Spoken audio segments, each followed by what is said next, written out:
यह लड़का एक अमर डेमन किंग है, लेकिन देवताओं ने उसे इंसानियत के होली चाइल्ड के रूप में पुनर्जन्म दिया। पता चला कि अपने पिछले जन्म में वह जैकपॉट जीतने वाला किस्मत वाला था, मगर इसे एंजॉय करने से पहले ही उसे पता चला कि उसे कैंसर है और बदकिस्मती से किस्मत ने साथ छोड़ दिया। मरने के बाद वह एक कंकाल राक्षस बनकर पैदा हुआ। एक छोटे से कंकाल जीव से वह अमर राजा बन गया और राक्षस कौम को तरक्की की राह पर ले गया। उसका असली नाम इसहाक है, लेकिन सब उसे प्यार से आइजैक बुलाते हैं। उसका आखिरी मकसद इंसान बनना, ताकि वह अपना सपना पूरा कर सके, शौच करने का। इसलिए इसहाक देवताओं के राज्य में पहुंचा। उसने उनसे डील की, अगर वह विद्रोही ताकतों को खत्म कर दे तो देवता उसे इंसान बना देंगे। लेकिन शुरू से ही इन देवताओं का कोई इरादा वादा पूरा करने का नहीं था। सच तो यह था कि उनके पास उसे इंसान बनाने का कोई तरीका ही नहीं था। वे बस उसका इस्तेमाल करना चाहते थे। जब इसहाक को यह पता चला, वह गुस्से से भर गया। तुम कमीने लोग, मुझे कब तक झांसा देते रहोगे? खाने और टट्टी करने का मेरा छोटा सा सपना भी तुम पूरा नहीं कर सकते? तुम सबको अब मल में तब्दील हो जाना चाहिए। बहुत हो चुका। चलो अब कहानी में डाइव करते हैं और आइजैक के सपने को पूरा करने की जर्नी को फॉलो करते हैं। आसमान चमकीला नीला था और उसके सामने एक बड़ा हॉस्पिटल खड़ा था। उसके दिल में डर फैल गया। बस एक ही ख्याल उसे खा रहा था, मैं जीना चाहता हूं, मैं मरना नहीं चाहता। डॉक्टर गंभीर होकर बोला, यह बीमारी पहले कभी नहीं देखी गई। हम इसका नाम आपके नाम पर रखेंगे। फिर थोड़ा रुककर अफसोस के साथ बोला, आपके पास ज्यादा से ज्यादा 6 महीने हैं। मेडिकल रिपोर्ट हाथ में लिए उसका दिल टूट गया। डॉक्टर के शब्द उसके दिमाग में गूंज रहे थे। आसपास लोग फुसफुसा रहे थे, लेकिन उसे बस खालीपन महसूस हो रहा था। जिंदगी इतनी नाइंसाफी क्यों है? उसने खुद को पूरी तरह मेहनत में झोंक दिया था, संघर्ष किया, और जब हालात बेहतर होने लगे, वह मरने वाला था। सड़कों पर बेमतलब घूमते हुए किसी ने अचानक उसे पीछे से खींच लिया। एक तेज आवाज ने चेतावनी दी, यहां खतरा है। लेकिन अब उसे किसी चीज की परवाह नहीं थी। वह जमीन पर गिर गया, निराशा में डूबा हुआ। जैसे ही उसकी लॉटरी टिकटें हाथ से फिसलकर फुटपाथ पर गिरी, उसने कड़वी हंसी हंसी। क्या विडंबना है, मैंने अभी जैकपॉट जीता है। घुटनों के बल गिरकर वह कांपने लगा। निराशा ने उसे जकड़ लिया। मैं जीना चाहता हूं, मैं अभी मरने के लिए तैयार नहीं हूं। लॉटरी टिकट को जोर से पकड़ते हुए उसने चमत्कार की मन्नत मांगी, लेकिन फिर उसके आसपास का माहौल बदल गया। हालांकि उसने जीने की भीख मांगी थी, उसने कभी नहीं सोचा था कि वह इस तरह बचेगा, एक कंकालज के रूप में। अपने नए शरीर को देखकर वह सिर्फ चिल्ला सकता था, सच में सारी चीजों में से मुझे इस रूप में पुनर्जन्म मिला। और सबसे बुरी बात, अब तो टट्टी करने का साधारण काम भी नहीं कर सकता। तभी एक 3 आंखों वाला राक्षस उस पर झपटा, तलवार निकालकर दहाड़ा, मैं तुम्हें मार डालूंगा। लेकिन जब उसने देखा कि एक विशालकाय आदमी उसकी तरफ बढ़ रहा है, तो उसने तुरंत डिफेंसिव पोजीशन ले ली। विशालकाय के जोरदार हमले से वह उड़ गया, लेकिन फिर तुरंत जवाबी हमला किया। अपनी पूरी ताकत चमकती लाल तलवार में झोंक दी। वह चिल्लाया, यह बकवास यहीं खत्म होती है। आखिरकार उसका दुश्मन गिर गया। ठंडी आवाज में उसने ऐलान किया, विद्रोह का दमन पूरा हो गया है। पुनर्जन्म के समय वह एक छोटे से राक्षस के रूप में शुरू हुआ था, लेकिन धीरे धीरे वह मरे हुए केन जैसा डंडीज बन गया। राक्षस केन, अमर राक्षस केन। उसके चारों ओर मंत्र गूंज रहे थे। वह अपनी जर्नी बताता रहा, लगभग खत्म हो चुकी राक्षस सेना को फिर से जिंदा करने से लेकर उन लोगों के सामने खड़े होने तक जिन्होंने उसे हमेशा एक डिस्पोजेबल मोहरा समझा था। हां, अब वह वास्तव में गंजा हो सकता था, लेकिन कोई फर्क नहीं पड़ता, क्योंकि अब वह शैतान की छड़ी बन चुका था। एक कांपता हुआ नौकर उसका नाम लेकर बुलाया, लेकिन गलत उच्चारण किया।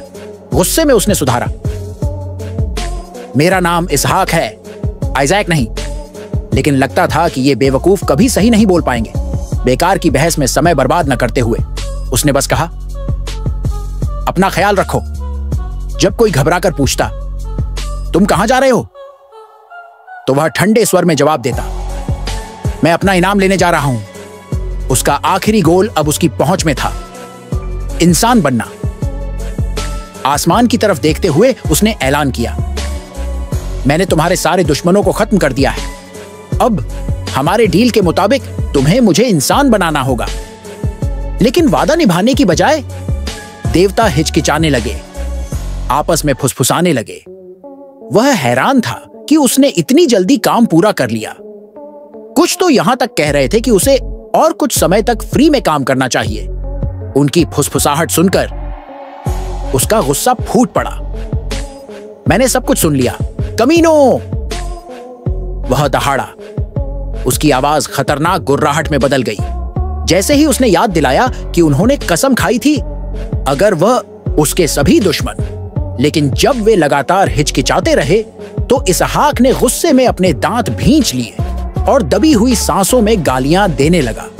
तभी दैवीय क्षेत्र के सर्वोच्च अधिकारियों में से एक ने धूर्तता से मुस्कुराते हुए कहा, क्या तुम हमारे लिए बस एक और काम कर सकते हो?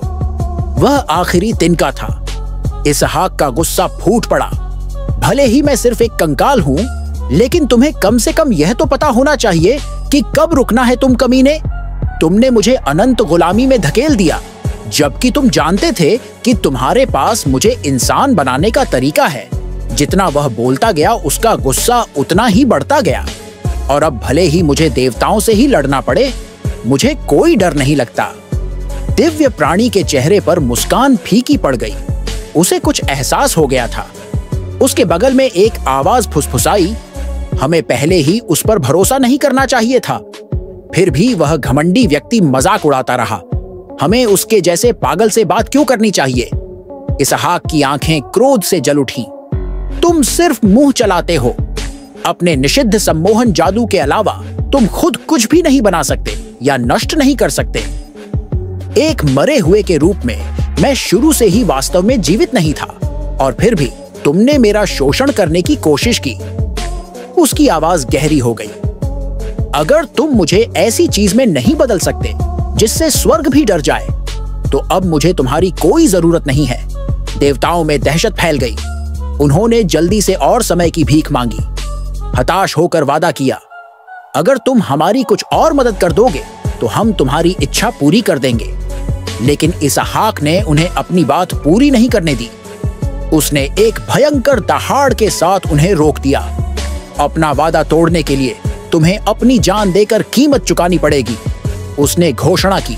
उसकी आवाज में धमकी भरी थी। मैं तुम सबको भी अपने जैसे कंकाल में बदल दूंगा। उसके शरीर से एक अंधेरी दम घोंटने वाली शक्ति फूट पड़ी जो पूरे कक्ष में फैल गई। इसहाक ने संतुष्टि में मुस्कुराया, लेकिन तभी कुछ अजीब हुआ। उसका जादू अचानक गायब हो गया। उसका शरीर हिलने से मना कर दिया। उसकी आंखों में सदमा भर गया। वह व्यर्थ ही संघर्ष करता रहा। उसके सामने खड़े सुनहरे बालों वाले आदमी ने व्यंग्यात्मक लहजे में कहा, एक बार मैं इस कागज पर किसी का नाम लिख दूं? उसने गर्व से कहा, वे चलने फिरने की सारी क्षमता खो देते हैं। पूरे हॉल में एक गगनभेदी नारा गूंज उठा। विनाश उन्होंने बताया कि यह एक उच्च स्तरीय पवित्र कला है, खास तौर पर उसके जैसे विपत्तियों को दूर रखने के लिए डिजाइन किया गया है। उनके चेहरे तिरस्कार से विकृत हो गए। उसका मजाक उड़ाते हुए उन्होंने कहा, तुम जैसे नीच राक्षस, हमें तो शुक्रगुजार होना चाहिए कि तुम्हें हमारी सेवा करने का मौका मिला। अब तुम एक दयनीय जीवन जियोगे। कीड़े की तरह रेंगते हुए इसहाक ने मजाक में मुस्कुराते हुए कहा, क्या तुम कम से कम ज्यादा बालों वाला कीड़ा तो नहीं चुन सकते थे? गोरी औरत ने व्यंग्य किया, तो तुम अभी भी अपने बालों को लेकर जुनूनी हो। उसके हाथ में कागज चमकने लगा। उसकी आत्मसंतुष्ट अभिव्यक्ति लड़खड़ा गई। कुछ तो गड़बड़ थी। इसहाक ने मंद मंद हंसी उड़ाई, उन्हें ताना मारते हुए, अगर तुम यह सब करना चाहते थे तो तुम्हें मेरे पकड़ने से पहले ही जल्दी काम करना चाहिए था। इससे पहले कि वे उसे कीड़ा बना पाते, उसने खुद को मारना चुना। देवता घबरा गए। उसके लापरवाह कृत्य को अविश्वास से देखते रहे। क्या उसने वाकई ऐसा किया था? लेकिन उनमें से एक ने तुरंत शांत होकर पुष्टि की कि अनुष्ठान अभी भी प्रभावी था। राक्षस राजा की आत्मा को सील कर दिया गया है, उसने घोषणा की। जब इसहाक को होश आया, उसका शरीर अलग महसूस कर रहा था। जैसा कि उन्होंने योजना बनाई थी, वह कीड़ा नहीं बन रहा था। उसने कुछ चौंकाने वाली चीज देखी। उसके हाथ थे, उसके पास त्वचा थी, उसका शरीर एक नवजात शिशु जैसा था। असंभव! क्या उसने सचमुच मनुष्य के रूप में पुनर्जन्म ले लिया था? अजनबी लोग उसे घेर कर उसे परम पावन बच्चा कह रहे थे। एक नर्स ने खुशी जताई। उसे खुशी थी कि वह जाग गया है, जबकि दूसरी ने बड़बड़ाते हुए कहा कि उसे थोड़ी देर और सोना चाहिए। इसहाक पूरी तरह से उलझन में था। ये लोग कौन थे? क्या ये उसके रखवाले थे? क्या वह सचमुच इंसान बन गया था? लेकिन फिर उसके मन में एक संदेह घर कर गया। उनके हाव भाव में कुछ अजीब सा था। उनमें से एक ने अशुभ स्वर में बात की, चाहे हम न भी चाहें, हमें अपना कर्तव्य पूरा करना चाहिए। इससे पहले कि इसहाक कुछ समझ पाता कि क्या हो रहा है, उसके सामने एक संदिग्ध दिखने वाली दूध की बोतल आ गई। उन्होंने एक कोमल आवाज में उसे इतने लंबे समय तक जगाए रखने के लिए माफी मांगी। आराम करो। परम पावन उसके अंदर घबराहट भर गई। वह हिलने डुलने के लिए संघर्ष कर रहा था, लेकिन वह सिर्फ रो सकता था। मैं अभी अभी पुनर्जन्म लिया हूं और अब मैं फिर से मरने वाला हूं। बोतल उसके होठों के पास आ गई, लेकिन जैसे ही उसने उसे छुआ, वह मुंह फेर कर चला गया। कमरे में चीख पुकार मच गई। वह इसे क्यों नहीं पीता? उसने अपनी पीठ उनकी ओर कर ली। इसहाक ने चुपचाप उपहास किया। मैं फिर से इंसान बन गया हूं। मैं तो ऐसी संदिग्ध चीज पी रहा हूं। लेकिन फिर उसके दिमाग में एक सवाल आया, आखिर मैं इंसान बनना ही क्यों चाहता था? देखभाल करने वाले लोग स्पष्ट रूप से भ्रमित थे। वह एक सामान्य बच्चे की तरह व्यवहार क्यों नहीं कर रहा था? अगर ऐसा ही चलता रहा तो क्या परम पावन ठीक से सो भी पाएंगे? तभी किसी ने अनजाने में उस इसहाक पुकारा। उसकी आंखें चौड़ी हो गईं। यह मेरा असली नाम है ना? लेकिन नहीं, उन्होंने इसे ईशाक समझ लिया था। उसे एहसास हुआ तो मैं वास्तव में बंद था, लेकिन किसी कारण से मेरा पुनर्जन्म मेरे ही नाम वाले शरीर में हुआ। उसके मन में ठंडी हंसी गूंज उठी। वे मूर्ख खुद को महान समझते थे, लेकिन वे इतने लापरवाह थे कि वे मुझे ठीक से कैद करने में असफल रहे, क्योंकि वह गहरी सोच में डूबा हुआ था।